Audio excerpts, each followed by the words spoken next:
Today we are going to talk about a very serious issue. Uyu munsi tugiye kuvuga ku ngingo ikomeye cyane kandi byansabye igihe kirekire kugeza ubwo nibaza nti ahari kino nicyo gihe cyiza cyo kuvuga ibintu tugiye kuba turimo turaganiraho. Before we start, Ariko mbere yuko dutangira mureke twubike imitwe yacu dusenge. our loving heavenly Father, we are Data udukunda uri mu ijuru, turiho mu gihe gikomeye cyane. and people Kandi abantu babyitayeho cyane kuko barashaka kumenya icyo Uwiteka avuga. So Heavenly Father, I pray that you will help us. Data udukunda uri mu ijuru, ndasenze kugira ngo ubane natwe udufashe muri kino cyigisho. Mwuka wawe wera atubere umuyobozi kugira ngo tuze kugera ku mwanzuro uhuje na Bibiriya kandi ube umwanzuro ushingiye ku ijambo ryawe. Turagushimiye kandi turabiguhimbarije mu izina rya Yesu Kristo. Amen. Amen. The title of this lecture is this the end? Umutwe wa kino cyigisho uravuga ngo mbese iri ni ryo herezo. Kandi natunguwe no kubona ikinyamakuru cya Express nacyo kibaza ikibazo nk'iki ngiki. Nabo bibaza bati mbese coronavirusi cyaba aricyo cyago cyanuwe mu gitabo cy'ibyahishuwe. Maze muri iyi nkuru baravuga ngo The end of the world will iherezo ry'iyi si rizabanzirizwa n'ibyago n'ibyorezo bizakwirakwira ku isi yose nk'uko byatangajwe n'abakristo biga Bibiriya bashimikiriye babyitayeho cyane. Could this plague from the Bible? None se kino cyago kivugwa muri Bibiriya cyaba ari kino cyorezo cya coronavirus cyamaze gukwirakwira ku isi yose? Finally, after writing about these issues, Nuko rero bageze ku musozo bamaze kuvuga ibyo ngibyo, baje kugera ku mwanzuro baravuga bati nubwo nta kintu kigaragaza ko coronavirus yahanuwe muri Bibiriya, ariko ino ni indwara itakwirindwa mu buryo bworoshye. now I tend to agree with them. Ndaza gusa n'uwemeranya nabo, ariko ku rundi ruhande turasabwa kureba ku bimenyetso by'ibihe. Ndetse abantu barimo baribaza bati mbese iri ni ryo herezo cyangwa ryaba ari intangiriro y'imperuka. What are the signs of the end? None se n'ibihe bimenyetso by'iherezo? Ni ibihe bimenyetso bigaragaza igihe isi igomba kumara? And we need to talk about some of these issues, and Twebwe rero tugomba kuvuga kuri bino bintu kandi nizera neza ko tugiye kubivugaho muri kino cyigisho. Reka turebe aho bitwerekeza. the first question I would like to Ikibazo cya mbere ndi bubaze ni iki ngiki: mbese tugomba kwiga ibimenyetso by'ibihe? I'll be using quite a few Ndaza gukoresha umwuka w'ubuhanuzi nsomemo amagambo kuko nizera neza ko rino torero ryahawe umugisha, ryahawe iyi mpano y'agatangaza nziza cyane muri kino gihe gikomeye kidasanzwe tubayemo. The spirit of prophecy is not to supersede. Ntabwo umwuka w'ubuhanuzi ugendereye kunyuranya na Bibiriya, ahubwo utuma bya bindi rimwe na rimwe bijya bitugora kubyumva byo muri Bibiriya byumvikana kurushaho. And it Kandi umwuka w'ubuhanuzi utuyobora ku mucyo mukuru ariwo jambo ry'Imana. so we need to base what Ubwo rero tugomba gushingira ibyo twizera kuri Bibiriya, ariko niba Imana yarashimye kuduha iyo mpano y'akataraboneka nziza cyane, ntabwo twabura nayo kuyikoresha. Umuhanuzi yaranditse mu gitabo cy'ibihamya by'itorero volume ya 5, aravuga ngo abavugabutumwa bacu ntabwo barimo baruzuza inshingano yabo yose nk'uko yakabaye. Abantu bagomba kurarikirwa kwita ku bigiye kuba vuba cyane. Ahangaha arimo aravuga ku kugaruka kwa Yesu Kristo. Ibimenyetso by'ibihe bigomba guhora mu bitekerezo byabo. visions of Ubuhanuzi bwa Daniel n'ibyahishuwe bwari bwarahanuye iby'igihe cy'umwijima mu mico mbonera, ariko muri icyo gihe cy'imperuka aricyo gihe turimo, ayo mayerekwa y'abo bahanuzi agomba kuvuga kandi atabeshya. when the Igihe ibimenyetso byavuzwe bitangiye gusohora, abategereje kugaruka kwa Yesu Kristo bari maso basabwa kubura imitwe yabo bakareba hejuru kandi bakishima cyane kuko gucungurwa kwabo kwegereje. so rather than a message of doom and gloom, there is a Uretse kuba ari ubutumwa butera ubwoba kandi buhahamura abantu, ariko hari ubutumwa bwo kwishima kandi tukareba hejuru. Kandi tugomba no kwiga ibimenyetso by'ibihe. Ndetse ibyo ngibyo bisobanuye ko tugomba kugira amakuru ku birimo birabaho mu isi muri kino gihe. now many Hari abantu benshi batekereza yuko iyo urimo ukora ibintu nk'ibi ngibi, ukareba ibimenyetso by'ibihe, ukabihuza na Bibiriya, ko ubwo ngubwo uba uri mu migambi mibi cyane y'ubugome, cyangwa se amakuru ahahamura atera ubwoba. Ariko twebwe tugomba kumenya aho duhagaze muri iki gihe. Umuhanuzi aravuga ati, mu iyerekwa rya nijoro amashusho ateye ubwoba cyane yanyujijwe imbere yanjye. Nabonye imibumbe minini y'umuriro igwa ku nzu nziza cyane z'ibitabashwa, maze ituma habaho gusenyuka kw'izo nzu mu buryo bukomeye cyane. Numvishe umuntu umwe avuga ati, twari tuzi yuko ibihano by'Imana bizaza ku isi, ariko ntabwo twari tuzi neza yuko bizabanguka nka gutya bigenze. Nuko abandi mu ijwi ry'akababaro kenshi bati, mwari mubizi, none ni ukubera iki mutatubwiye? Twebwe ntabwo twari tubizi. Mu mpande zose numvishe amagambo ameze nk'ayo ngayo arimo kuvugwa. Nituramuka tutavuze, mu gihe ari twebwe dufite ubumenyi bufitwe n'abantu bake cyane muri ino si, Imana izabituryoza bikomeye cyane. Igihe Yesu Kristo yazaga bwa mbere, umuhanuzi yaranditse mu gitabo cy'intambara ikomeye icyo umuntu wese agomba kwiga, niba ari ubwo buryo bwiza nabivugamo. Yaranditse ati, ntabwo abantu b'intiti mu by'iyobokamana ari bo basobanukiwe n'uko kuri kandi ngo bagutangaze. Aravuga ukuri ko kuza kwa Yesu Kristo kwa mbere. Iyo baza kuba barabaye abarinzi bizerwa kandi bakigana umwete ibyanditswe byera ndetse basenga, bari kuba baramenye neza igihe cy'ijoro.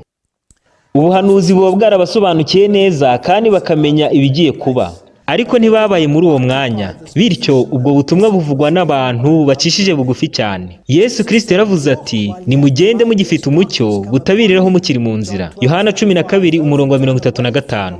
Abantu banga bagatera umugongo umucyo Imana yatanze, cyangwa se bakirengagiza kuwushaka mu gihe ukiri bugufi bwabo, bene abo ngabo barekerwa mu mwijima. Ariko umucunguzi w'isi aravuga ati, unkurikira ntabwo azagendera mu mwijima, ahubwo azaba afite umucyo w'ubugingo. Yohana 8:12. Umuntu wese ufite umugambi rukumbi wo gushaka gukora ibyo Imana ishaka kandi agakurikiza by'ukuri umucyo wose yahawe, bene uwo nguwo niwe uzakira umucyo mwinshi kurutaho. Ku mutima nk'uwo nguwo, inyenyeri ifite umucyo wo mu ijuru izatumwa kuri we kugira ngo imuyobore mu kuri kose. Imana irashaka ko tumenya ibyo yavuze. Ntabwo ibi ngibi bigomba kuba amabanga ko tumenya yuko Yesu Kristo agiye kugaruka. Byari ngombwa ko abantu bakanguka kugira ngo bamenye neza akaga barimo, kandi bagomba guhagurukira kugira ngo bitegure ibikorwa bikomeye cyane byerekeranye no kurangira kw'imbabazi. Ubu ngubu turi mu gihe cy'imperuka. Umuhanuzi w'Imana aravuga ati, umunsi w'Uwiteka urakomeye kandi uteye ubwoba bitavugwa. Mbese ninde uzabasha guhagarara adatsinzwe? Ninde uzawihanganira? Ninde uzahagarara ubwo azatunguka? Kandi ninde ufite amaso atunganye akayabuza kureba ibibi, habe no kwitegereza iby'ubugoryi? Yoweri 2:11 no muri Habakuki 1:13. Ku bantu bavuga ngo Mana turakuzi, ariko bakaba barishe isezerano ryayo, bagakorera izindi mana, bagahisha ibicumuro mu mitima yabo, kandi bakishimira inzira zo gukiranirwa, kuri bene abo bantu umunsi w'Umwami Imana n'umwijima ntabwo ari umucyo. Ni umunsi w'umwijima ukomeye cyane, nta mucyo na mutoya uwurimo. Hoseya 8:2, Zaburi 16:4 na Amosi 5:20. Icyo gihe nzashakisha muri Yerusalemu imuri, kugira ngo mpane abantu bose bibumbiye hamwe nk'inzoga y'itende, bibwira mu mitima yabo bati, ari icyiza ari n'ikibi, ntacyo Uwiteka azadutwara. Zefaniya 1:12. Nzahana ab'isi mbahora ibyo bakoze bibi by'ubugome, kandi nzahana n'abanyabyaha mbahora gukiranirwa kwabo. Nzamaraho ubwibone bwose bw'abibone, kandi n'agasuzuguro k'abanyagitinyiro nzagacisha bugufi cyane. Yesaya 13:11. Yaba izahabu yabo cyangwa se ubutunzi bwabo bw'igiciro cyinshi, nta na kimwe kizabasha kubarokora. Ubutunzi bwawe ntibuzagukiza muri kino gihe cy'amakuba. Ubutunzi bwabo buzahinduka iminyago, kandi amazu yabo yose azahinduka imisaka. Zefaniya 1:18-13. Twebwe rero tugomba gusobanukirwa n'igihe tubayemo. Iki ni igihe gikomeye cyane, kandi Imana irashaka abantu bagomba kuba biteguye kandi bakabaho bakurikije ubushake bw'isezerano ry'Imana. Abantu benshi baravuga bati, have wibyigiza hafi cyane, itonde rwose genda gakeya mu buryo uvuga ibintu nk'ibi ngibi. Umuhanuzi aravuga ati, nta mata y'iby'umwuka agikenewe ku mitima yamaze kwemezwa ukuri. Iyo umuntu amaze kwakira ukuri kandi umutima we ugakinguka, uko kuri kugomba guhita kwigarurira umuntu. Ukuri kuzakora nk'umusemburo. Uko kuri kuzatunganya ubugingo kandi kwigizeyo ibyifuzwa byose by'umutima wa kamere. Biteye isoni ku bantu bamaze imyaka myinshi mu kuri, kuvuga ko bagomba kugaburira amata y'iby'umwuka ku mitima imaze amezi menshi yakiriye ukuri. Ibyo ngibyo bigaragaza neza ko batazi ubuyobozi bwa Mwuka Wera w'Imana kandi ko batazi neza iby'igihe turimo. Abakiri ukuri muri kino gihe turimo ubu ngubu bazasabwa kwihuta cyane. Hagomba kubaho kumenekera umutima imbere y'Imana kandi iyo mitima ikegurirwa Imana. Imitima aba ari itanyagurwa mureke imyambaro, nk'uko umuhango wa Kiyuda wari uri gushishimura imyenda byabaga ari ikimenyetso cy'umubabaro ukomeye. Twebwe tugomba kumenya ukuri kandi abantu bakamenya aho duhagaze muri kino gihe kidasanzwe, kubera yuko umwuka w'Imana arimo aragenda akurwa mu isi buhoro buhoro. Umuhanuzi aravuga ati iyi minsi turimo irakomeye cyane kandi ni ingenzi. Umwuka Wera w'Imana arimo aragenda akurwa mu isi buhoro buhoro. Ibihano n'ibyago ubu ngubu byatangiye kugera ku basuzugura ubuntu bw'Imana. Ibyago ku butaka no ku nyanja, umuvurungano uri hagati mu bantu, impuha z'intambara, ibyo ngibyo byose biri ahantu hose. Kandi ibyo ngibyo ni impuruza iteguriza ibikorwa bikomeye cyane biri imbere yacu. Abakozi b'umwanzi barimo barahuza imbaraga zabo kandi bakibumbira hamwe. Bari kwegeranya imbaraga zabo zose kugira ngo bategure ikigeragezo cyabo giheruka. Impinduka zikomeye zidasanzwe zigiye kuba mu isi yacu mu buryo bwihuse cyane, kandi ibikorwa biheruka by'imperuka bizasohora byihuta cyane. Ibihamya by'itorero volume ya 9 paji ya 11. Ibi bintu birimo birasohorera imbere y'amaso yacu, kandi tugomba kubimenya neza kugira ngo tumenye aho duhagaze muri kino gihe kidasanzwe. Abantu bamwe baravuga bati ibi ngibi nabyo bizashira, twongere tugire igihe cy'amahoro maze ibintu byongere bigende neza nk'uko byari bimeze mbere. Bakavuga bati nta mpamvu yo gukangukira kugira ngo twite ku birimo birabaho kino gihe. Ni ngombwa cyane rero yuko twiga iby'umurongo uvuga ngo ntawe uzi iby'uwo munsi n'isaha. Mureke turebe iby'uwo murongo. Muri Matayo igice cya 24 umurongo wa 36 haranditse ngo ariko iby'uwo munsi niyo saha nta muntu n'umwe ubizi, naho baba abamarayika bo mu ijuru cyangwa umwana, keretse Data wenyine. Ibi bintu biratangaje cyane. Mu rwambere rw'Abatesalonike igice cya 5 umurongo wa 1 haranditse ngo ariko bene data iby'ibihe n'iminsi nimukwiye kubyandikirwa, kuko mwebwe ubwanyu muzi neza yuko umunsi w'umwami wacu uzaza nk'uko umujura aza nijoro. Ubwo bazaba bavuga bati nta mahoro n'umutekano nta kibi kiriho, ubwo nibwo kurimbuka kuzabatungura nk'uko ibise bitungura umugore utwite, kandi ntibazabasha kubirokoka na hato. Ariko mwebweho bene data ni muri mu mwijima ngo uwo munsi uzabatungure nk'umujura. Ubwo rero icyo Pawulo avuze ni uko ubwoko bw'Imana butagomba na rimwe gutungurwa, kubera yuko bafite ibyanditswe byera bagomba kwiga bakamenya ibihe. Reka nanone twongere turebe iby'uyu murongo wo muri Matayo. Matayo 24 umurongo wa 36 haranditse ngo ariko iby'uwo munsi niyo saha nta muntu n'umwe ubizi, naho baba abamarayika bo mu ijuru cyangwa umwana, keretse Data wenyine. None ubwo ngubwo na Yesu Kristo ntago azi igihe cyo kugaruka kwe. Mu cya 865 James White yanditse inyandiko yitwa Second Advent, kugaruka kwa Yesu. Mu magambo ahinnye ni SEADV, aribyo bisobanuye kugaruka kwa Yesu, Second Advent. Ariko rero hari ikintu gikomeye yize kuri uno murongo muri Matayo 24:36. Yaranditse ati abantu benshi bahita bihutira kwanzura iby'uwo murongo, maze bakavuga yuko ari nta kintu icyo ari cyo cyose cyavumburwa cyerekeranye no kugaruka kwa Yesu Kristo. Ariko iyo bagiye mu mwanya wo kuvuga batyo, baba bamaze kwibeshya cyane mu buryo bukomeye, kubera yuko bifashisha uyu murongo mu kugira ngo batsindishirize ibintu byabo byinshi cyane, yemwe harimo no kutizera kwabo. Bakawifashisha basenya ibindi bintu byinshi cyane Umukiza yatanze kandi yerekanye mu buryo busobanutse neza. Twebwe duhakanye ibintu nk'ibyo ngibyo.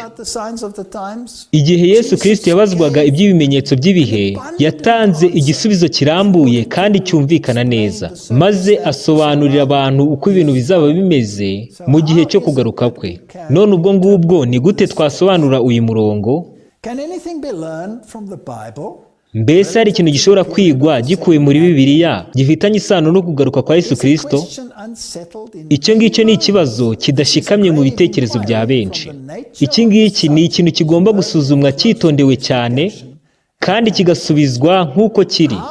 Mbese Yesu Kristo ubwe kino kibazo yacyitwayeho ati, igihe abigishwa bamubazaga bati, mbese ikimenyetso cyo kugaruka kwawe n'ikimperuka y'isi ni iki?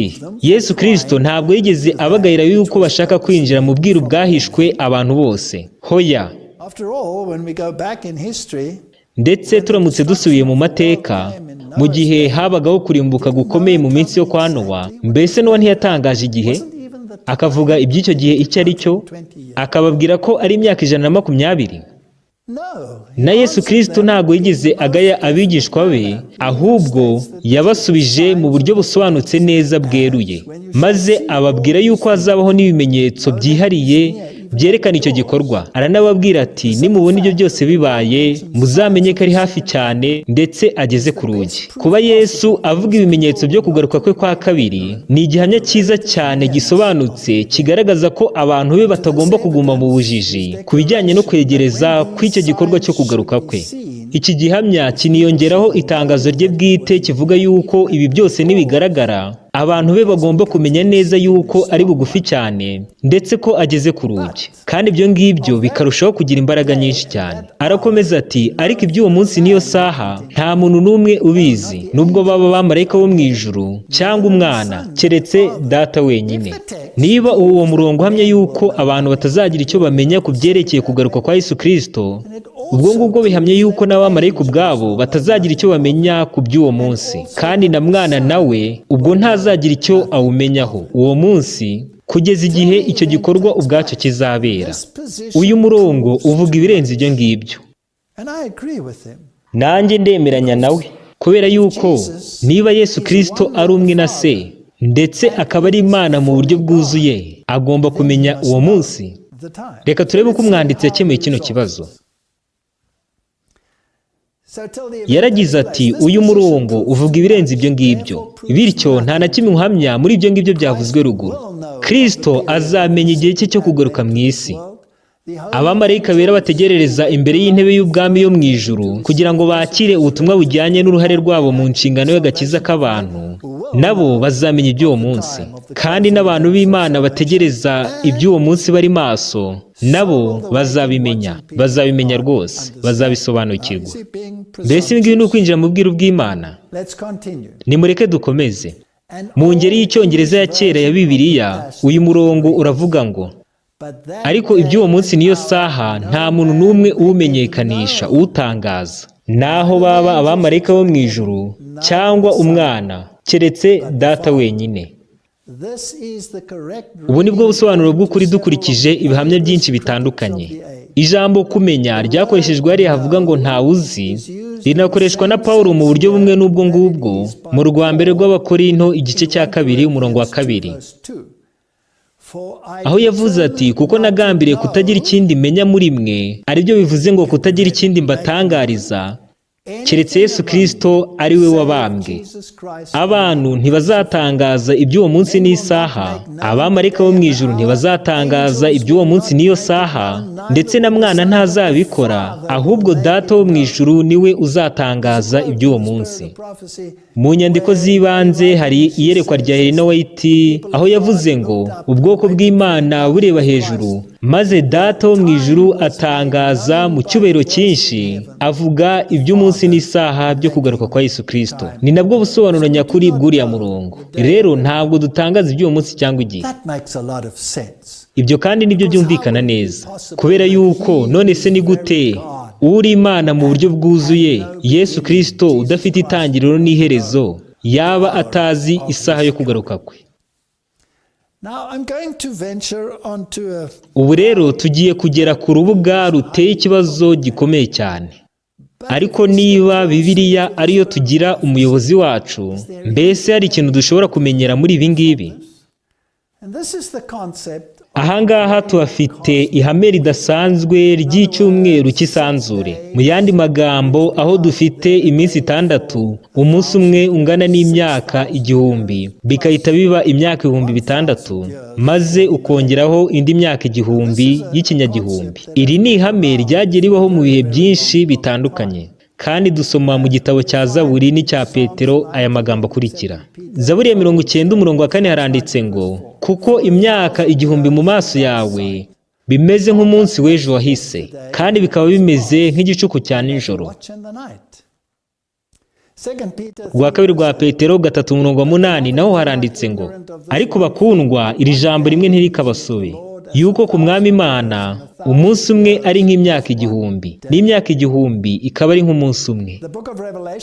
Mu gitabo cy'ibyahishuwe nacyo kigaruka ku gihe cy'imyaka 1000 inshuro 6 zose. Reka turebe umurongo umwe muri icyo gitabo.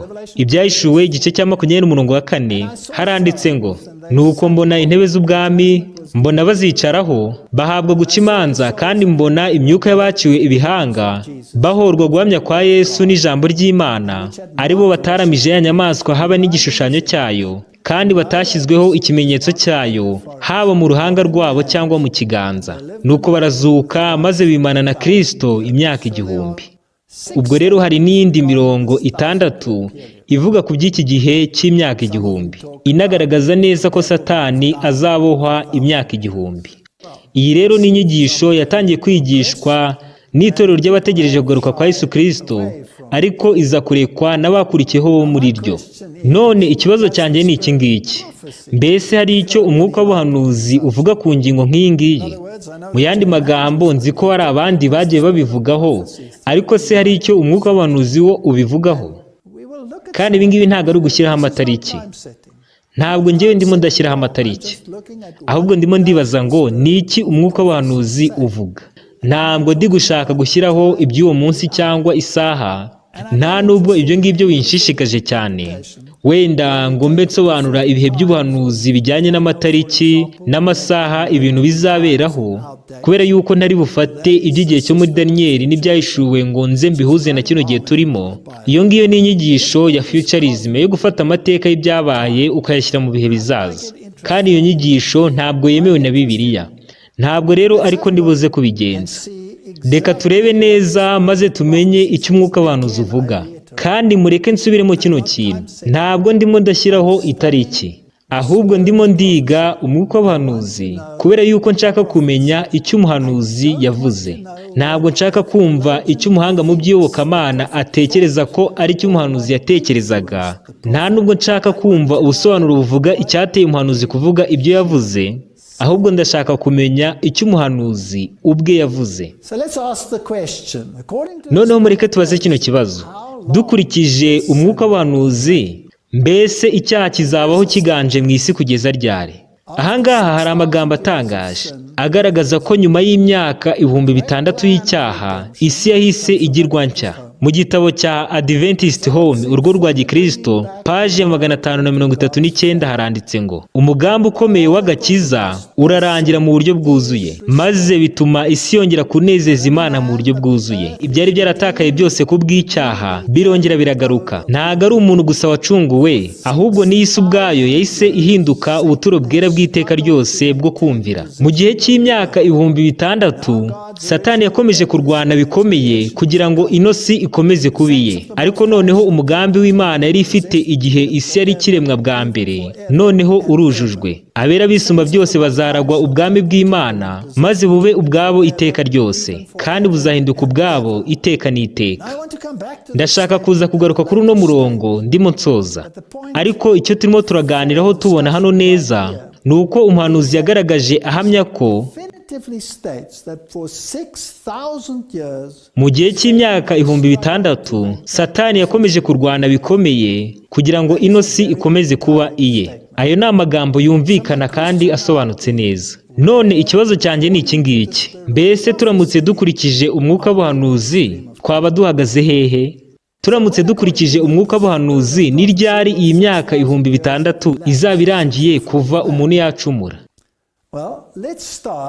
Reka dutangirane n'igihe cy'imyaka 4000. Turareba amagambo yo mu mwuka w'ubuhanuzi avuga ku gihe cy'imyaka 4000. Umwuka w'ubuhanuzi ugaragaza neza ko igihe Yesu Kristo yabatizwaga, icyaha cyari kimaze imyaka 4000 mu isi. Hari mu mwaka wa 27 nyuma y'uko Kristo avukiye mu isi nyine. Reka ibingibi tubirebeho neza twitonze, kubera yuko hari ibintu byinshi bitandukanye bivugwa, aho usanga abantu bashyiraho amatariki, bamwe bakabara bahereye igihe Yesu Kristo yavukiye, abandi bakabara bahereye igihe yabambiwe, ndetse n'abandi bagafata ibindi bihe bitandukanye ariho bahereye babara. Ariko njyewe ndashaka kumenya neza icyo umuhanuzi ubwe yavuze. Mureke rero twitonde mu gihe twiga kino kibazo kugira ngo tumenye ubusobanuro nyakuri. Umuhanuzi yaranditse ngo Kristo igihe yarageze mu butayu bwo kugeragerezwamo, reka tube duhagarariye aho ngaho. Aho hari ryari? Yesu Kristo yinjiye mu butayu bwo kugeragerezwamo akimara kubatizwa muri uwo mwanya, kandi aho ngaho hari mu mwaka wa 27. Reka twongere turebe ibingibi neza. Kristo igihe yinjiraga mu butayu bwo kugeragerezwamo, yari ahagaze mu mwanya wa Adamu kugira ngo ahangane n'ikigeragezo Adamu yari yarananiwe kunesha. Ahangaha Kristo yatsinze mu mwanya w'umunyabyaha. Icyo gihe hari hashize imyaka 4000 Adamu ateye umugongo umucyo w'urugo rwe, atandukanijwe n'Imana. Ubwo rero kuva igihe Adamu yari amaze gucumura kugenda ukageza igihe Yesu Kristo yageragerejwe mu butayu, kandi uwo mwaka ni muri 27 nyuma ya Kristo, icyo gihe hari hashize imyaka 4000 kuva Adamu yacumura. Kuva atandukanijwe n'Imana, umuryango mugari w'abantu wagiye urushaho guhunga Imana uko ibisekuru byagiye bikurikiraho bisimburana, maze bagenda bajya kure y'ubwenge, ubuhanga no kwera Adamu yari afite akiri muri Edeni. Kristo yihanganiye ibyaha n'intege nkeya by'abantu byari biriho igihe yazaga mu isi kugira ngo afashe umuntu. Mu mwanya wa mwene muntu wese, Kristo yishyizeho intege nkeya z'umuntu waguye, kandi yagombaga gutsinda ibishuko Satani yamutezaga mu mpande zose, ibyo abantu bajyaga guhura nabyo. Ubwo rero imyaka 4000 uhereye igihe Adamu yagwaga kugeza mu butayu bwo kugeragerezwamo, nibwo imyaka 4000 yari ishize. Umuhanuzi arakomeza ati, umucunguzi w'ab'isi nta ntambara yari agifitanye na Satani, wari warirukanwe mu ijuru, kubera yuko ahe hatari hakiboneka mu ijuru. Washoboraga koshya abamarayika kugira ngo bagomere umuyobozi wabo w'ikirenga, kandi ngo banagomere umwana we ari nawe mugabo wabo bakundaga kandi bishimiraga bagirira ubwuzu. Icyo gihe rero yahawe igihe kugira ngo agerageze kuyobya Kristo. Mu gihe cy'imyaka 4000 uwo mutware w'umwijima yahanganaga n'ubutegetsi bw'Imana, kandi ntiyari yarigeze atakaza ubwenge bwe ndetse n'imbaraga ze mu buryo bwo kuyobya no gushukana. Ahangaha naho turabona ko igihe Satani yari agiye guhangana na Yesu Kristo mu butayu bwo kugeragerezwamo, neza hari hashize imyaka 4000 kugira ngo akoreshe uburyo bwose bushoboka ngo arebe uko yatsinda Yesu Kristo nk'uko yari yaratsinze Adamu. Reka bino twongere tubishimangire neza. Barakomeza ngo mu bibaya bya Yorodani ijwi ryavugiye mu ijuru, ahari ubwiza bw'agatangaza, maze iryo jwi ritangaza yuko Yesu Kristo ari umwana w'Imana. Aho ngaho rero ni ku mubatizo wa Yesu, igihe ijwi ryavugiraga mu ijuru, maze rigatangaza ngo nguyu umwana wanjye nkunda kandi nkamwishimira. Iyo tariki rero turayifite, ni muri 27 nyuma yuko Yesu Kristo avukiye mu isi. Arakomeza ati, Satani we ubwe ku giti cye yari agiye guhangana n'umutware w'ubwami yari yarashatse kwigarurira. Yari azi ko naramuka atsinzwe azarimbuka by'iteka ryose. Nuko rero imbaraga z'ibishuko bye zari zihwanye n'ikintu yagombaga kubura cyangwa se akabona. Mu gihe cy'imyaka 4000, iki ngiki mucyumve neza, kuko mu gihe cy'imyaka 4000 uhereye igihe Adamu yatangarizwaga ko urubyaro rw'umugore ruzajanjagura umutwe w'inzoka, icyo gihe Satani yahise ategura umugambi w'igitero cye n'uburyo azakigaba. Ahangaha rero tuhafite igihe gisobanutse neza. Uhereye igihe wa munsi Adamu yacumuraga kugeza igihe Yesu Kristo yinjiraga mu butayu bwo kugeragezwa, bagaragaje ko hari hashize imyaka 4000. Mu yandi magambo, kugeza igihe Yesu Kristo yabatizwaga ari nabwo yahise ajya kugeragezwa. Ubwo ngubwo nibwo imyaka 4000 yari ishize. Reka dukomeze tujye muri Bibiriya no mu mwuka w'ubuhanuzi. Abagalatiya 4, maze igihe gikwiriye gisohoye, Imana yohereza umwana wayo kugira ngo acungure abatwarwa n'amategeko, biduheshe guhinduka abana b'Imana. Abagalatiya igice cya 4 murongo wa 4 kugeza kwa 5. dukeneye kumenya kino gihe icyo ari cyo. Mu gitabo cy'ibifuzwe byose baranditse ngo ukuza k'umucunguzi kwari kwaravuzwe mbere muri Edeni. Igihe Adamu na Eva bumvaga iryo sezerano bwa mbere, bahise bategereza gusohora kwaryo kwihuse. Mu yandi magambo, kuva igihe rino sezerano ryatangwaga ari ryo ryafashe imyaka 4,000, bo bahise baritegereza bakiryumva. Barakomeza bati, bakiranye ibyishimo byinshi umuhungu wabo wa mbere w'imfura, kubera yuko bizeraga yuko ari we mucunguzi bari barabwiwe.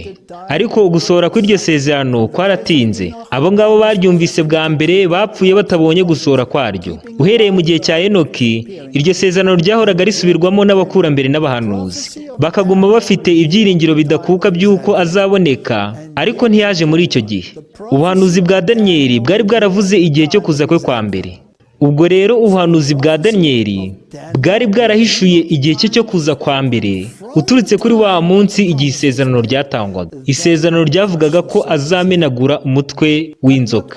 Ariko ubwo butumwa ntibwigeze busobanukira bose neza. Uko ibinyejana byagendaga bikurikirana, ijwi ry'abahanuzi ryagiye riceceka. Ukuboko k'umunyagitugu ukandamiza kwari kuremereye Abisiraheli, kandi benshi bari biteguye kuvuga bati, iminsi iratinze ndetse n'iyerekwa ryose rirashize. Ezekiel 12:22. None se n'ibiki byigaragazaga igihe Yesu Kristo yazaga bwa mbere? Ubu rero tuzi igihe. Tugaragarijwe neza ko kuva igihe Adamu yacumuraga, tugendeye ku mwuka w'abahanuzi. Iki kintu mukizirikane cyane. Ntabwo tugendeye kuri njyewe, ahubwo tugendeye ku mwuka w'abahanuzi. Tugaragarijwe neza ko imyaka 4,000 yari ishize igihe Yesu Kristo yageragezwaga. None ni ibiki byagombaga kubanza kubaho icyo gihe? Mu gitabo cy'ibifuzwe byose baranditse ngo, maze igihe gikwiriye gisohoye, Imana yohereza umwana wayo. Ushobora byose yari yarayoboye, ari nawe ugenzura ibikorwa by'amahanga. Mbese nimutekereza yuko Imana izakora ibintu nk'ibyo ngibyo nanone? Uguhungabana kw'abantu ndetse no kwivumbagatanya kwabakozaga hirya no hino kwari kukiriho kugeza igihe isi yagaragazaga ko ikeneye umucunguzi. Amahanga nayo yari ari munsi y'ubuyobozi bumwe. Iki kintu ni ingenzi cyane. Roma niyo yayoboraga amahanga yose. Ururimi rumwe nirwo rwakoreshwaga ahantu hanini cyane, kandi nirwo rwari rwaranzuye ko ari rwo rugomba gukoreshwa mu nyandiko. Mu mpande zose aho abayuda bari baratataniye, bajyaga bateranira mu minsi mikuru i Yerusalemu. Igihe basubiraga mu bihugu bari barasuhukiyemo, bagombaga kwamamaza inkuru yo kuza kwa Mesiya. Reka rero ibi bintu tubihuze n'ibirimo birabaho mu gihe cyacu. Ibihugu byose byo ku isi byari byibumbiye munsi y'ubutegetsi bumwe. Ibi ngibi ntabwo birasohora neza. Icyo gihe ururimi rumwe rwo rwakoreshwaga ahantu hanini cyane. Muri iki gihe cyacu, Icyongereza nicyo gikoreshwa cyane. Kandi abayuda bari baratataniye mu bihugu byose bitandukanye byo ku isi. No muri iki gihe, Imana ifite ubwoko bwayo bwatataniye mu bihugu bitandukanye byo ku isi. Ubu rero ibi byangombwa byose uyu munsi birahari, kandi tugomba kubizirikana cyane. Itangiriro igice cya 11:5 haranditswe ngo, maze Uwiteka amanurwa no kureba umudugudu abana b'abantu bubatse. Ahangaha baravuga umunara w'ibaberi, ubwo abantu bari bamaze kwibumbira hamwe. Maze Uwiteka amanurwa no kureba umudugudu abana b'abantu bubatse. Maze Uwiteka aravuga ati, aba bantu ni ubwoko bumwe kandi n'ururimi rumwe, none bino nibyo babanje gukora, kandi nta kintu kizabananira gukora baramutse bagishatse. Ubu buryo abantu bagerageje gushaka kwihuza, Imana yise ukurogoya. Kandi igihe Yesu Kristo yazaga, hari hariho igihugu kimwe cyayoboraga ibice byose byo ku isi, ndetse no mu gihe cye cyo kugaruka kwa kabiri, nabwo nuko nk'uko bigomba kuba bimeze. None ikibazo cyanjye ni iki ngiki. Niba igihe Yesu Kristo yageragezwaga, hari haciyemo imyaka 4,000 uhereye igihe Adamu yageragezwaga, kandi muri uwo mwaka igihe Yesu Kristo yageragezwaga wakongeraho imyaka 2,000, biragenda bikatugeza mu mwaka wa 2027. None byashoboka ko isi yarangira mu mwaka wa 2027 uramutse ukurikije ino mibare? Mwibuke ibi ngibi. Muri 27, uhereye cya gihe Adamu yacumuraga, ubwo nibwo imyaka 4,000 yari yuzuye irangiye. kandi kuva muri uwo mwaka wa 27 wongeyeho imyaka 2000 kugira ngo imyaka 6000 yuzure, biraza bikatugeza mu mwaka wa 2027. Ariko reka mbere yuko njya ahangaha, reka nongere mbibutse neza yuko ntarimo ndashyiraho ibihe n'amatariki. Ndimo ndishingikiriza ku magambo y'ibyanditswe muri Bibiriya no mu mwuka w'abahanuzi gusa. Reka rero tugaruke kuri ya magambo yo mu mwuka w'abahanuzi amwe nigeze kubabwira ko turi buze kugarukaho. Aboneka mu gitabo cya Adventist Home, urugo rwa Gikristo. Nyuma y'imyaka 6000 y'icyaha, iyi si yongeye kugirwa nshya. Haranditse ngo umugambi ukomeye w'agakiza urangira isi yongeye kugaruka mu kubaha Imana no kuyumvira mu buryo bwuzuye. Ibyari byaratakaye byose kubw'icyaha bizongera bigaruke. Ntabwo umuntu gusa ari uzacungurwa, ahubwo n'ino si izacungurwa maze ihinduka ubuturo bw'iteka ryose bwo kumvira Imana. Mu gihe cy'imyaka 6000, Satani yari yarakomeje kurwanira kuba umutware w'ino si no kuyitegeka. None ubu ngubu umugambi w'Imana yari yaragize igihe isi yaremwaga ushyizwe mu bikorwa, urujujwe. Abera bisumba byose bazaragwa ubwo bwami, maze buhinduke ubwabo iteka ryose. Buzaba ubwabo iteka n'iteka. None ubwo ngubwo ayo magambo araza gusobanurwa ate? Ni amagambo agaragaza neza igihe icyaha kizarimburirwa, maze ubu bwami bukaba ubw'abera iteka n'iteka. Ubwo ngubwo rero ni nyuma y'imyaka 1000, millennium, igihe ino si izongera kugirwa nshya, maze abera b'Imana bagahabwa ubwo bwami. Ariko na nyuma ya cya gihe cy'ikinyagihumbi cyo mu byahishuwe, naho bagaragaza ko Satani yarwanyije Imana ndetse n'ubutegetsi bw'Imana mu gihe cy'imyaka 6000. Bagaragaza ko aribwo Satani yakomeje kugerageza kuba umutware w'iyi si. Ubwo rero iki gihe cy'imyaka 6000 ni igihe kiza gukomeza kugira ngo cyuzuze neza igihe cyose icyaha kigomba kumara mu isi. Kandi mwibuke neza ko mu gihe cy'imyaka 1000 Satani atarwana, kubera yuko ababoshywe. Nta bubasha n'imbaraga bafite byo kuba yagira ikintu akora cyo kurwanya Imana. None si ubwo ngubwo bino turabisobanukirwa dute? Reka turebe neza Satani yitegura intambara ye iheruka. Uko niko nanditse, igihe abanyabyaha bazaba bazutse, Satani agomba kuba afite igihe runaka cyo kubategurira urugamba.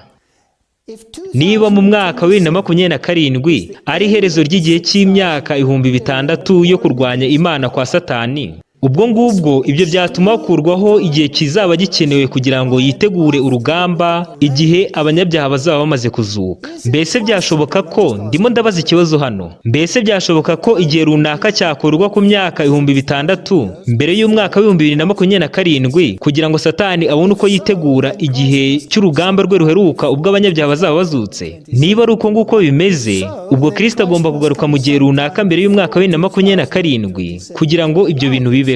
Turamutse dufashe ubu buhanuzi tugafata umwuka w'ubuhanuzi neza nk'uko usobanura bino bintu, twaba tubibona neza. Abaroma 9:28, kuko umwami Imana azasohoza umurimo we mu isi akawugabanya gato mu gukiranuka, kuko mu gihe gitoya aribwo Uwiteka azasohoza umurimo we mu isi. Ubwo rero hari igihe agomba kuzagabanya icyo gihe. Hari andi magambo hano aboneka mu mwuka w'abahanuzi aravuga ngo abatita ku murimo w'umugambi w'Imana mu isi muri kino gihe ntibashobora kuririmba indirimbo y'urukundo rwabacunguye baramutse bageze mu ijuru. Nabonye yuko umurimo wihuse Imana yari irimo irakora mu isi wari ugiye kugabanywa gatoya mu bukiranutsi, kandi yuko abatwaye ubutumwa bagomba kwihuta cyane bagashakisha umukumbi wazimiye. Dufite umurimo ukomeye wo gukora. Reka nongere nanone mbibutse yuko ntarimo ndashyiraho igihe. Ibi ngibi ntabwo ari ugushyiraho amatariki, ahubwo mureke Bibiriya n'umwuka w'abahanuzi ubwabyo bibe ari byo bivuga. Mu gitabo cy'ibyahishuwe igice cya 20:3 haranditse ngo nuko akijugunya ikuzimu, ubwo baravuga cya kiyoka aricyo Satani, maze aragifungirana. Nuko ashyiraho ikimenyetso kigifatanyishije kugira ngo icyo kiyoka kitongera kuyobya amahanga kugeza ubwo iyo myaka 1000 izashirira. Ahangaha rero tuhafite igihe cy'imyaka 1000 ubwo Satani azaba aboshye. Uwo murongo urakomeza ukavuga ngo icyakora iyo myaka 1000 nishira, icyo kiyoka kizabohorwa kugira ngo kimare igihe gitoya. bivuze ko nyuma y'imyaka 1000 hari igihe gitoya cyane ubwo Satani azongera kuyobya amahanga. Ariko kugeza muri cya gihe isi izaba igizwe nshya, Satani azaba yarakuweho burundu, kuko azaba yarakoze imyaka 6,000 yo kurwanya Imana, dukurikije ya magambo twabonye mbere. None se bite nta kino gihe gitoya Satani agomba gukoreramo? Byahishuwe 20:7 haranditse ngo, ariko iyo myaka 1000 nishira, Satani azarekurwa akurwe muri gereza ye, kugira ngo yongere ajye kuyobya amahanga. Uku nguku niko Bibiriya ubwayo ibivuga. Mureke rero tujye mu mwuka w'ubuhanuzi. Aha tugiye kureba ni nyuma y'imyaka 1000, igihe umurwa wa Yerusalemu nshya w'Imana uzaba umanutse uvuye mu ijuru, maze umusozi wera ukitegurwa, maze ikibaya kigashingwa aho Kristo azashinga ikirenge cye. Niki cyita gikurikiraho? Mu gitabo cy'inyandiko z'ibanze umuhanuzi aravuga ati, hanyuma Yesu Kristo hamwe n'itsinda ry'abamarayika bera n'abacunguwe bose basohoka muri wa murwa. Abamarayika bakikiza umugaba wabo mukuru, baramushagara mu nzira yanyuragamo. Nuko imbaga y'abera bacunguwe nabo bahita bakurikiraho. Nuko mu gitinyiro cyinshi Yesu Kristo ahamagara abanyabyaha bose bapfuye, bazukana ya mibiri yabo ifite intege nkeya kandi rwaragurika, iyo bari barajyanye mu bituro byabo. Mbega ibintu byari bitangaje cyane, mbega amashusho. Abari barazutse ku muzuko wa mbere bari barazutse bafite imibiri yambaye kudapfa, ariko dore abazutse ku muzuko wa kabiri bazukanye ibimenyetso by'umuvumo. Ibi ngibi ni nabyo Bibiriya ivuga. Niko ivuga ko bizagenda ku muzuko wa kabiri.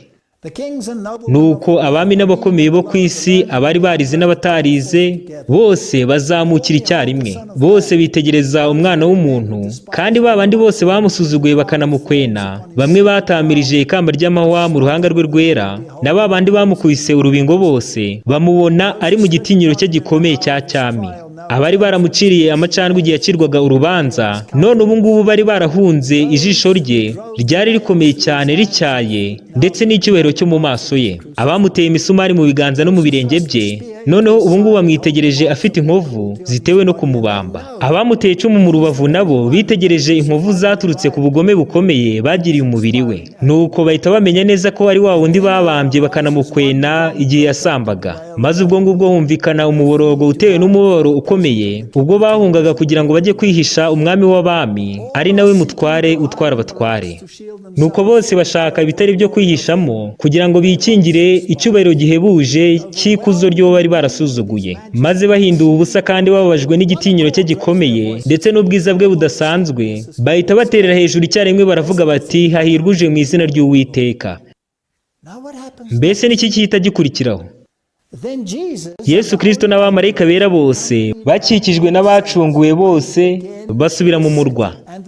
Nuko amaganya akomeye n'imiborogo by'abanyabyaha bihita bisakara mu kirere. Nuko mbona Satani yongera gutangira umurimo we. Ahangaha hari igihe nanone ubwo Satani agiye kongera kugerageza kwigarurira ubutegetsi bw'Imana kugira ngo abugire ubwe. Kandi muri icyo gihe Satani agiye kurwana, nacyo kirabarirwa muri ya myaka 6,000 yo kurwanya Imana, dukurikije uko twasomye. Nuko Satani azenguruka mu bambari be bose, aha imbaraga abadakomeye bose bo mu bambari be, maze abatangariza ko we n'abamarayika be ari bo bafite imbaraga nyinshi. Abereka miliyoni zitabarika z'abantu bari bazutse. Muri abo ngabo hari harimo abantu b'ibihangange bikomeye cyane, ndetse n'abami bari bafite ubutwari bukomeye mu by'urugamba, ndetse n'abarwanyi bakomeye cyane batari barigeze batsindwa mu ntambara na rimwe. Aho ngaho hari harimo Napoleon wishyiraga hejuru, kandi wari ufite ingamba zateraga ubwoba amahanga menshi, ndetse imigambi ye igahindisha umushyitsi ingoma z'abami benshi. Aho kandi hari hahagaze abantu bakomeye cyane batinyitse, bari baraguye ku rugamba bafite inyota yo gutsinda. Bari bafite inyota ikomeye cyane yo kunesha nka yandi bari bafite igihe bapfaga. Nuko Satani ajya inama n'abamarayika be, maze akurikizaho ba bami n'abarwanyi bakomeye, maze yitegereza izo ngabo nyinshi zitabarika, azibwira yuko abari mu murwa ari bakeya, kandi ko bashobora kuzamuka bakawufata bakawigarurira mu buryo bworoshye, maze bakigarurira ubutunzi n'ubwiza bw'uwo murwa. Nuko Satani agera ku mugambi wo gushuka abo bantu, kandi ako kanya bahita batangira kwitegura urwo rugamba. Aho ngaho hari harimo abantu bakomeye bafite ubutwari mu by'intambara, kandi muri izo ngabo zitabarika hari harimo abagabo benshi b'abahanga, nuko batangira kubaka intwaro z'intambara z'amoko yose. Ibi bintu bifata igihe. Mbese ibikoresho by'intambara bubatse ni ibihe? Mbese ni inkota zisanzwe, cyangwa se harimo n'abantu b'abahanga bafite ubuhanga budasanzwe bakoze ibitwaro bya kirimbuzi kugira ngo babashe kurwanya abo bita abanzi babo, aribo bari bari mu murwa wera. Nuko ya mbaga irangajwe imbere n'umugabo wabo Satani bafata inzira bajya mbere. Abami n'abarwanyi bakomeye cyane bakurikira Satani, maze imbaga nyinshi y'abantu ikoze amatsinda menshi atandukanye nabo barabakurikira. Buri tsinda ryari rifite umuyobozi waryo, nuko banyura mu isi yahindutse amatongo bagana ku murwa wera. None se ubwo Satani bizamufata igihe kingana gute kugira ngo abashe kwitegura uru rugamba kandi ashyire izi ngabo mu matsinda, ashyireho n'abaziyobora, narangiza yubake ibikoresho bikomeye by'intambara bitandukanye nk'uko tubigaragarijwe, kugira ngo yitegure neza kurwana urwo rugamba ruheruka yiteguye neza. Hano umuhanuzi arakomeza aravuga ati, nuko Yesu Kristo akinga amarembo y'uwo murwa, maze izo ngabo zitabarika zihita ziwugota, zishyira kuri gahunda kuko zari zitangiye kwitegura urugamba rwabo ruheruka rukomeye cyane. Iyo witegereje muri ziriya teatire z'abajesuite, ndavuga zino filime za Hollywood, tubona ibintu nk'ibi ngibi, aho bagaragaza neza bategura intambara, bagashyiraho intwaro zose zishoboka kugira ngo bitegure iyi ntambara iheruka.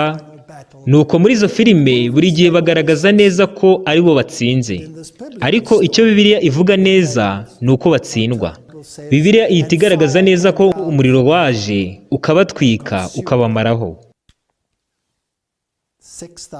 Ubu rero dufite imyaka 6,000, kandi bifata igihe kugira ngo zino ngabo z'umwanzi Satani zibashe gutegurwa. Mbese bifata igihe kingana iki? Ntabwo nzi icyo gihe uko kingana, kuko ntagiye no gushyiraho igihe.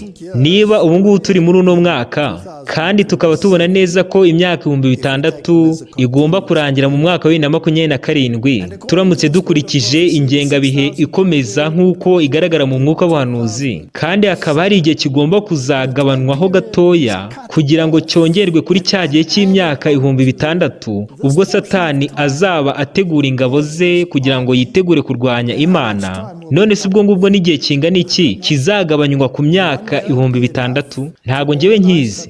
Mbese umwaka umwe waba uhagije kugira ngo Satani ategure izo ngabo ze z'akataraboneka kugira ngo bubake intwaro zikomeye z'intambara, maze bakoreshe n'ibyangombwa byose byo gutuma ubuzima bw'abantu bukomeza n'ibindi nk'ibyo ngibyo? Ariko ntekereza yuko ibintu nk'ibyo ngibyo bifata igihe. Mbese bizasaba imyaka 2, imyaka 3, imyaka 4, imyaka 5? Ntabwo njyewe mbizi namba. Ariko uko bimeze kose, biragaragaza neza ko dukurikije umwuka w'ubuhanuzi, bigaragaza neza ko turi mu gihe cya nyuma giheruka. Kandi niba icyo gihe cyo kwitegura k'urugamba rwa Satani kizagabanwa ku myaka 6,000, ubwo noneho Yesu Kristo agomba kuza mu myaka mikeya iri imbere. Kandi igihe dufite noneho ni kigufi cyane. Icyo ngicyo nicyo ndimo ndavuga. Ntabwo ndimo ndavuga ngo ni ryari Kristo agiye kuza. Icyo ndimo ndavuga ni uko igihe ari kigufi cyane. Matayo 24 umurongo wa 48 haravuga ngo, ariko umugaragu mubi niyibwira mu mutima we ati, kandi uyu mugaragu mubi akora mu itorero ry'Imana. Uwo mugaragu mubi niyibwira mu mutima we ati, databuja aratinze, maze agatangira gukubita abagaragu bagenzi be. Abo ngabo baravuga bati, iri ntago ari itangiriro ry'igihe cy'umubabaro. Baravuga bati, hazacaho indi myaka myinshi cyane mbere y'uko Yesu Kristo agaruka. Ibyo ngibyo nabyumvanye abantu benshi babivuga. Maze uwo mugaragu agatangira gukubita abagaragu bagenzi be ndetse no gusangira n'abasinzi. Mu yandi magambo, igihe abo bantu bazaba batangiye kureba igitsure abavuga yuko igihe dufite ari kigufi, kandi bo barimo baranywa bakanasangira n'abanyweye ku nzoga za Babuloni, bishoboka yuko abo bagaragu babi baba bicaye mu nama z'impuzamadini baganira ku bibazo nk'ibi ngibi, bagakoba banyenga abavuga yuko igihe ari kigufi, ari bo bagenzura ibimenyetso by'ibihe. Noneho shebuja w'uwo mugaragu azaza mu gihe atamutegereje ndetse no mu isaha atazi. Nuko azamucamo kabiri maze amuhanane hamwe n'indyarya. Aho niho bazaririra bakahahekenyera amenyo.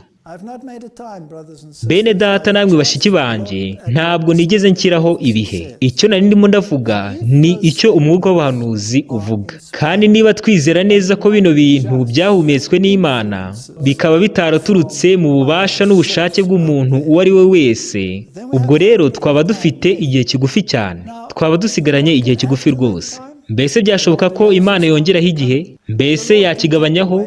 Ibyo ngibyo njyewe ntabwo mbizi namba, kubera yuko ntarimo ndashyiraho igihe na gatoya. Icyo ndimo ndababwira ni uko igihe dufite ari kigufi cyane. Ariko rero niba hari igihe kizagabanywaho ku myaka 6,000 kugira ngo cyongerweho ku myaka ya cyagiye Satani azategura ingabo ze nyuma y'imyaka 1000, kugira ngo imyaka 6,000 nyine ibe yuzuye yo kurwanya Imana, ubwo rero igihe dufite cyarushaho kuba kigufi cyane. Nizera neza ko turi mu masaha aheruka muri ino ntambara y'ikiza n'ikibi muri ino si. Ahari wenda nyuma ya kino gihe cya coronavirusi hashobora kuba hazaza akandi gahe gatoya k'amahoro, noneho ukahita gakurikirwa n'ibindi bihe bikomeye cyane by'umubabaro, maze bitugeze ku kigeragezo giheruka. Ibyo ntago mbizi neza. Matayo igice cya 24:3 aravuga ngo, nuko yicaye ku musozi wa Elayono, abigishwa be baza ahari biherereye baramubaza bati, none tubwire, mbese ibyo ngibyo bizaba ryari? Kandi ikimenyetso cyo kuza kwawe ni ikihe? N'icy'imperuka y'isi ni ikihe? Nuko Yesu Kristo arabasubiza ati, mwirinde hatagira umuntu n'umwe ubayobya. Bene data, mwirinde hatagira umuntu n'umwe ubayobya, ubabwira yuko kuza kwa Yesu Kristo kukiri kure cyane, akababwira ko kugifite imyaka myinshi cyane. Ibyo ngibyo ntabwo bihuje na gatoya n'ibimenyetso by'ibihe by'imperuka tubayemo muri kino gihe. Uyu munsi nshobora kubona neza imbaraga za Roma zirimo ziribumbira hamwe kandi zigakwirakwira muri leta zose zo mu isi. Ubu nshobora kubona neza nkabona ishyirwaho ry'ingamba z'umunyabugome, ingamba zihamagarira abantu bose kuza gutozwa no kumenyerezwa ibintu bitandukanye. Kandi ibyo ngibyo bituma nizera neza ko twegereje iherezo rya byose. Kandi nindamuka ngaragaye yuko navuze ibitari byo, nzarushaho kwishima cyane, kubera yuko nzaba mpawe ikindi gihe gihagije cyo kwigisha ubutumwa bwiza. Ariko rero niba bino bintu ari kuno bimeze, kandi niba umuhanuzi w'ukuri koko agomba gufatirwa ku ijambo rye, noneho ubwo ngubwo twaba dufite igihe kigufi cyane. Nimureke twigishe ubutumwa bw'abamarayika batatu. Nimureke dukoreshe uburyo ubwo ari bwo bwose bushoboka Imana yaduhaye, kandi ahari wenda hari ubwo Imana yazatanga andi mahirwe, cyangwa se wenda hari ubwo itayatanga. Ibyo ngibyo ntabwo mbizi. Icyo ndimo ndababwira ni uko igihe ari kigufi. Nimureke twitegure kuza kwa Yesu Kristo kwegereje cyane. Nimureke dusenge. Data udukunda uri mu ijuru, niba bino bintu ariko bimeze mu by'ukuri, igihe twaba dufite cyaba ari gito cyane. None rero Mwami Imana, ndasenze ngusaba kugira ngo utegure imitima y'ubwoko bwawe maze bushikame. Ubahe kuvuga mu ijwi rirenga kugira ngo baburire isi yose, nk'uko Yohana umubatiza, umuntu utari warigeze na rimwe yanduzwa n'inyigisho z'amashuri yatorezwagamo abanyabwenge mu by'iyobokamana, nk'uko nawe yatanze ubutumwa bwo kuza kwawe kwa mbere, aba ari nako ugenzereza amajwi atandukanye yo mu miryango itandukanye yo ku isi, mu mahanga yose no mu bihugu byose, kugira ngo babwire abantu bose gukora amahitamo meza hagati y'amategeko y'Imana n'amategeko y'abantu. Iryo ngiryo ni ryo sengesho ryanjye, mu izina rya Yesu Kristo, amen.